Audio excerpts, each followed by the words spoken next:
بسم اللہ الرحمن الرحیم۔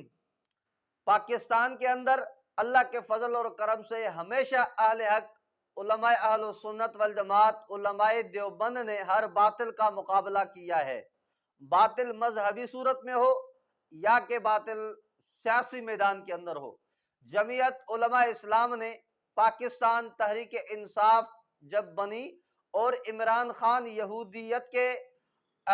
ایجنڈے بن کر اور ان کے ایجنڈے پہ کام کرنے کے لیے پاکستان میں جب اس کو لایا گیا تو اس کی مخالفت کرنے والے قائد جمعیت حضرت مولانا فضل الرحمان صاحب حافظہ اللہ تعالیٰ تھے۔ مولانا فضل الرحمان صاحب دامت برکاتہم نے جو باتیں فرمائیں عمران خان کے بارے میں، الحمدللہ حضرت کی پیشنگوئی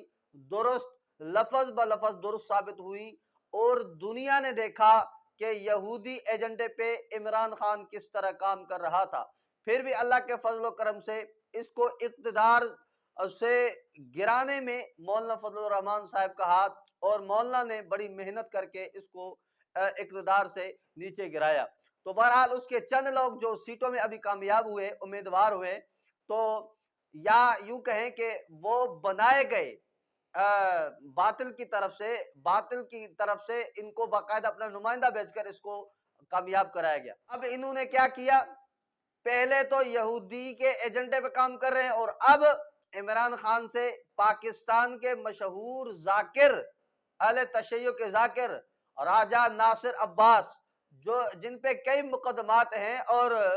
ایرانی انقلاب جب خمینی کا آیا تھا تو اس کے بعد جو مختلف پارٹیاں بنی تھی، اس میں سپاہ محمد بھی تھی۔ سپاہ محمد کا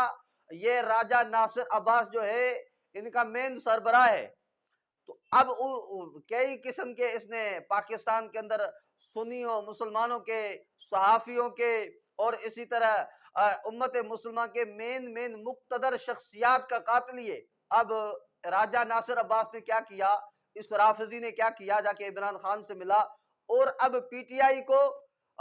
اس کی پارٹی وحدت المکفرین میں اب ضم کرنے جا رہے ہیں کہ جی یہ اس سے اتحاد کرے گی، ایک پارٹی بنے گی، اور وحدت المکفرین کے پلیٹ فارم سے اب جو ان کو موقع ملے گا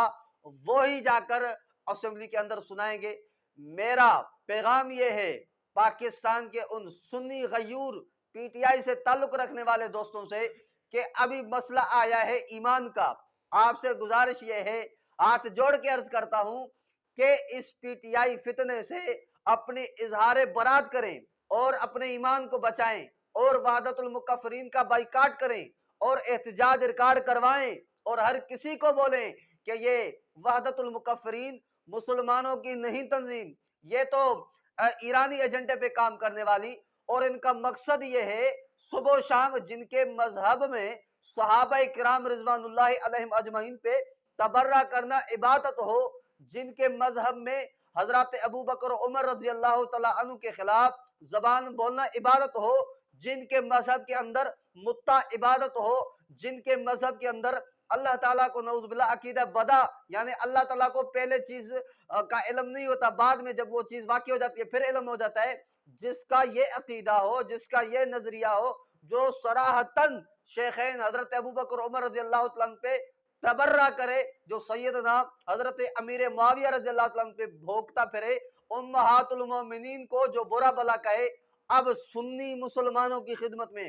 گزارش یہ کرنے جا رہا ہوں کہ آپ اس کا بائیکاٹ کریں اور اپنے ایماندار ہونے کا ثبوت دیں۔ ایسا نہ ہو کہ کل قیامت کے دن آپ بھی انہی کے صف میں اسے اٹھو۔ اسی لیے سنی عوام، سنی دوستوں، سنی امیدواروں کی خدمت میں گزارش یہ ہے کہ ان کا سر عام بائیکاٹ کیا جائے، احتجاج ریکارڈ کروائیں۔ سوشل میڈیا کے دوستوں سے گزارش کر رہا ہوں کہ وہ سوشل میڈیا کے جو جس شعبے میں لگا ہوا ہے اپنے شعبے کے اندر احتجاج کرے، یہ احتجاج ریکارڈ کروائے، اور ہر کسی کو بتائے کہ یہ تو صحابہ دشمن پارٹی ہے، یہ تو ایرانی ایجنڈے پہ کام کرنے والی پارٹی ہے۔ اللہ تعالیٰ سے دعا ہے کہ ان کے فتنوں سے اور ان کی بنائی ہوئی جو سازشیں ہیں اللہ تعالیٰ اس کو ناکام بنائے۔ وآخر دعوانا ان الحمدللہ رب العالمین۔